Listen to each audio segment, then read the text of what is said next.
let's close out the show with a nice college football power poll. Well, you decided to shake this the hell up, didn't you? I did. We ranked the 12 Holy FBS cow. teams in the state. I got some bones to pick with you, 12 buddy. to 1, we go and we rank the 12 FBS teams in the state. Remember, this is not who would beat who. This is based on where they stand in their respective Doesn't make any sense, Greg. There are teams here lower than teams they beat.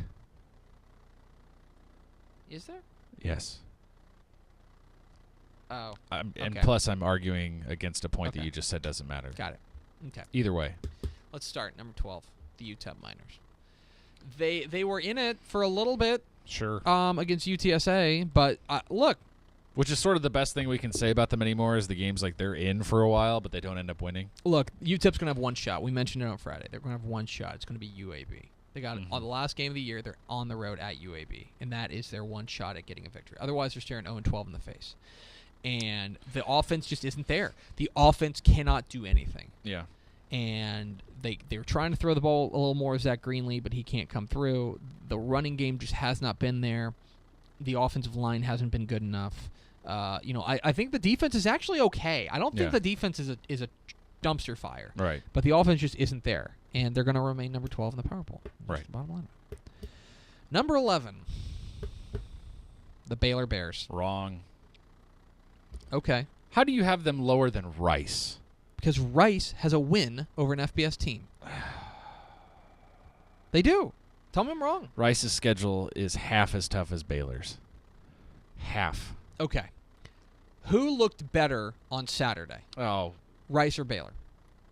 Who looked better?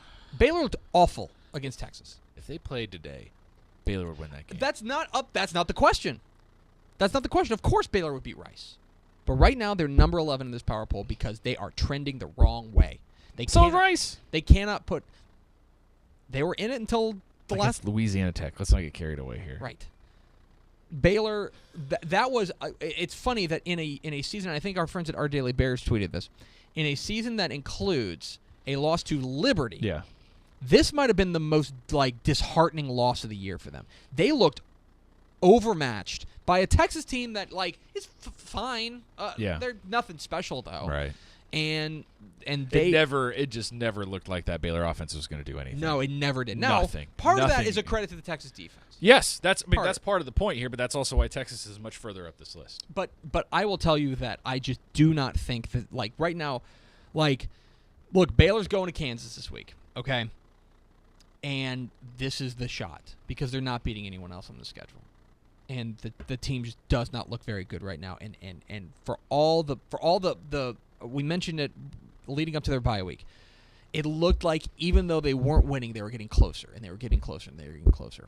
Oklahoma State looked like a big step back. Fourth quarter of the West Virginia game looked like a step forward. Right.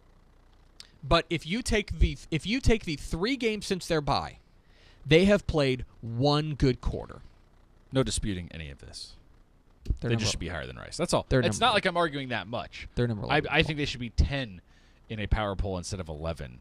But anyway. Number 10, Rice. Go ahead and tell me about how this was some sort of victory for Rice. They were driving to tie the game. Didn't, though. In the final minutes. They were. They were in this game. But they didn't. The offense finally woke up. They ran the ball to the tune of 250 yards. They actually did that. But then the other side of it is that the defense just totally, reared its ugly head. And look, I mean, this isn't necessarily breaking any news here. Rice is really bad, but worse than Baylor even. Nah, Baylor, they've got a win, a road win over an FBS team. Baylor doesn't. Whatever, man. Rice number 10.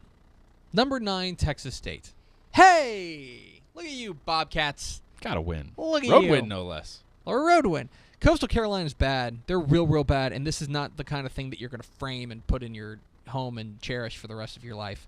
But it's a win. The defense stood tall. It was finally a game where that front seven that we've said is pretty good all year long, they finally got to determine who wins and loses the game. Mm-hmm. And they totally shut down Coastal Carolina's offense. Basically, remember, Coastal Carolina, they basically shut out Coastal Carolina because Coastal Carolina's only score was a blocked field goal return for a touchdown. The front seven dominated. The defense was great. The offense was, Willie Jones was nicked up, so they went to Damian Williams. And look, the offense is not very good. You should score more than 24 points on Coastal Carolina. But you know what? A win's a win.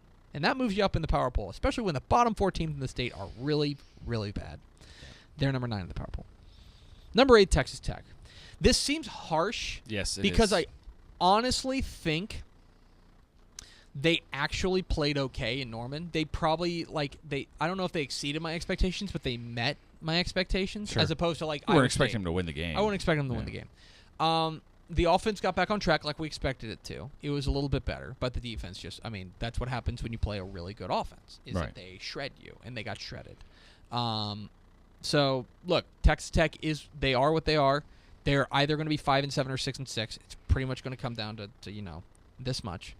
And they've got to figure out how to do it. So, look, I'm still bullish on their chances to make a bowl game. This was never a game they were going to win.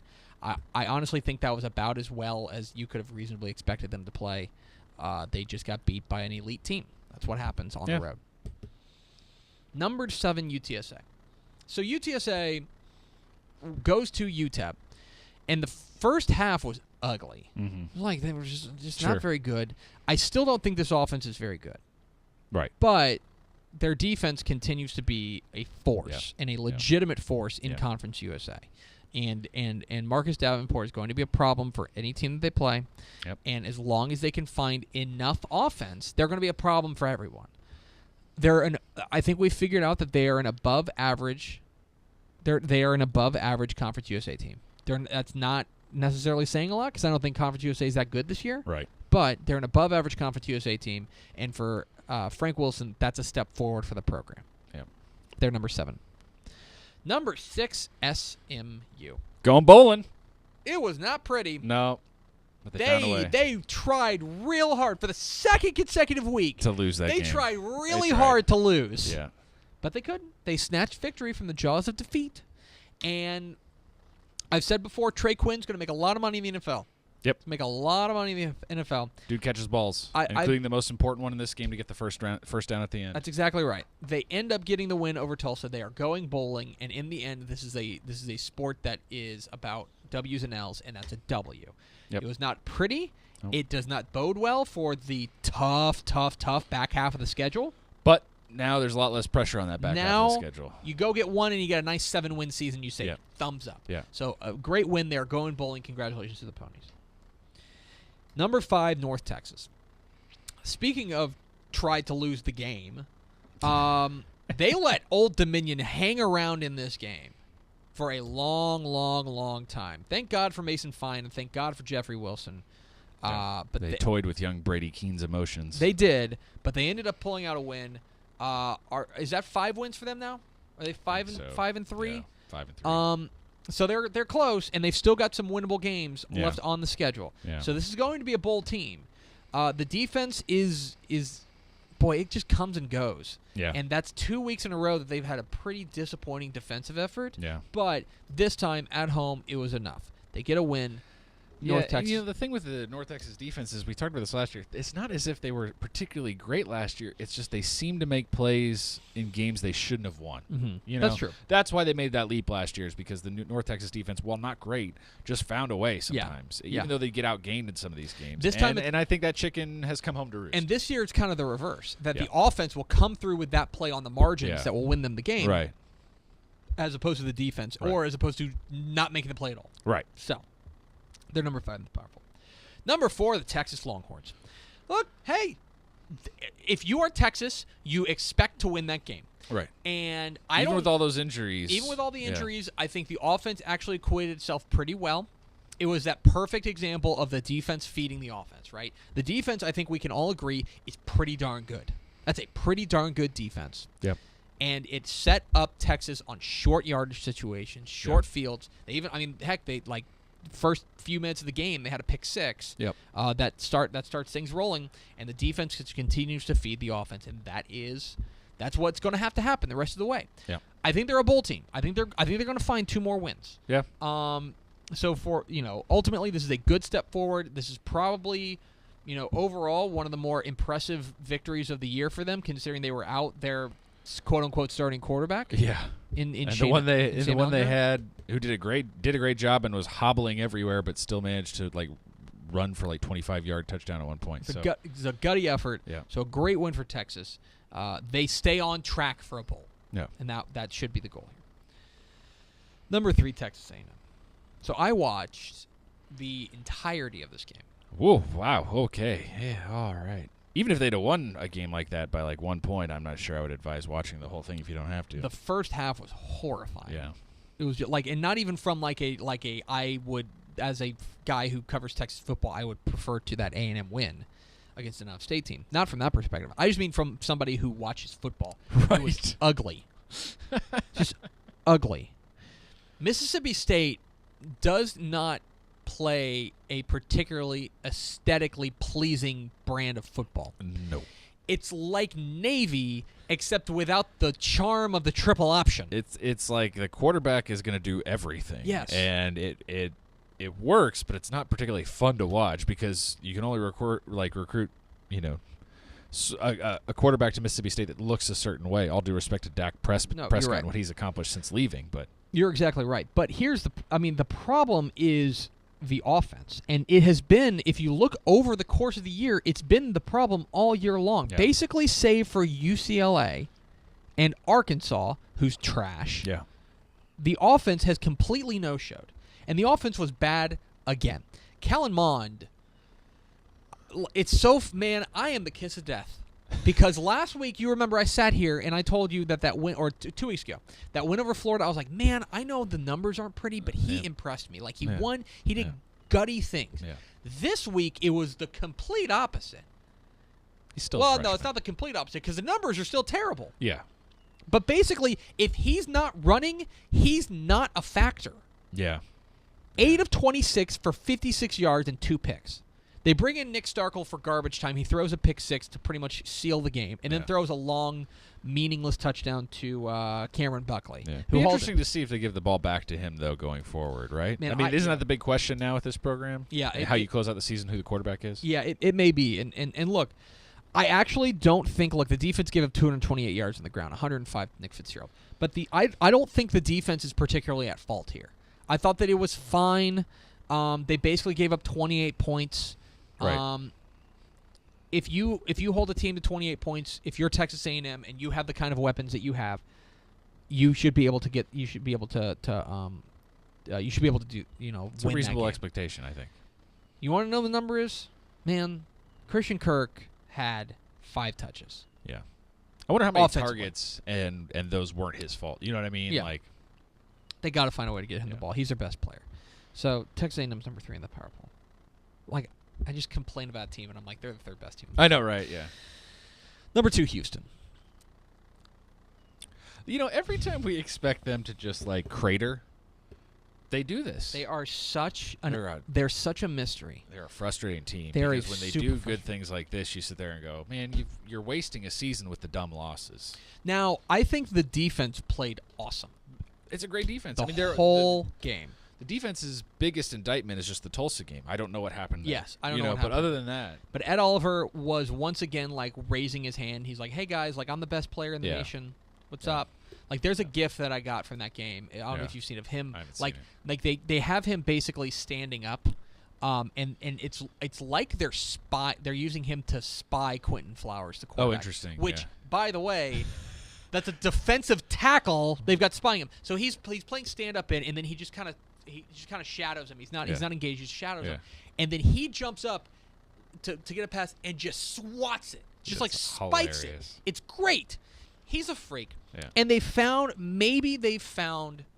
a guy Yeah. in De'Aaron King. Yeah. Because for all the things you say about what Kyle Allen does well and all the things that Kyle Postma does well, De'Aaron King does one thing well that those two guys do not, which is that he is a legitimate threat with his legs. Yeah. And with a bad offensive line, in hindsight, like they should have made this move three games ago. Right. And maybe they beat Memphis and maybe they beat some other teams. But overall, it's a great win for Houston. They go on the road. They beat a ranked team. And now they come home and they get to feast on East Carolina. And you start looking down the schedule and you're like, all right, you guys should win a lot of these games. Right. And suddenly a team that we've been hemming and hawing and complaining about could end up with like 8 or 9 wins. Yeah. Go figure. Well, the worst part of that, though, will be what could have been. Because Yeah, you should win a game like you lost against Tulsa. You're exactly right. That's the thing. And finally, number one, TCU. It has to be TCU. They're still the best team in the state. Even though they go on the road and they just no-show offensively. They no-show offensively. And I feel like a broken record. But we've said pretty much since, May that this team will go exactly as far as Kenny Hill can take them. And through the first 7 games, Kenny Hill took him a long way, and he looked great. And he was taking care of the football. He had a great run game to support him. And he had, exactly. Took the weight off his shoulders. And so then Iowa State set him up in a position where they say, all right, Kenny Hill, you're going to have to beat us. Yep. You're going to have to beat us. And he coughed it up 3 times. One of them, the 2 interceptions are pretty bad. Yeah. The fumble is,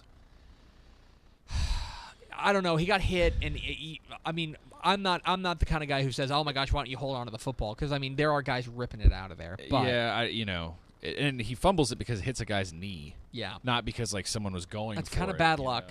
That's kind of bad luck.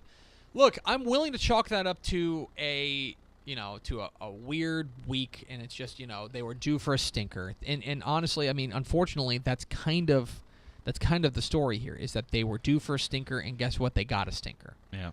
But now, look, it's crunch time because the margin for error is gone. If you want to make that Big 12 championship and have any hope, even though I think it's gone now, any hope of making a college football playoff, you got to run the table from here on out. And by the way, Oklahoma's still on the schedule. Yeah.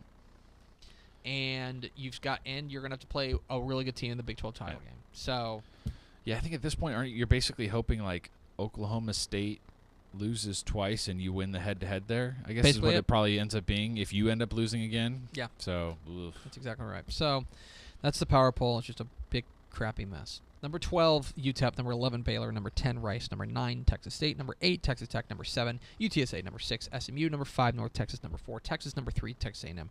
Number 2, Houston. Number 1, TCU.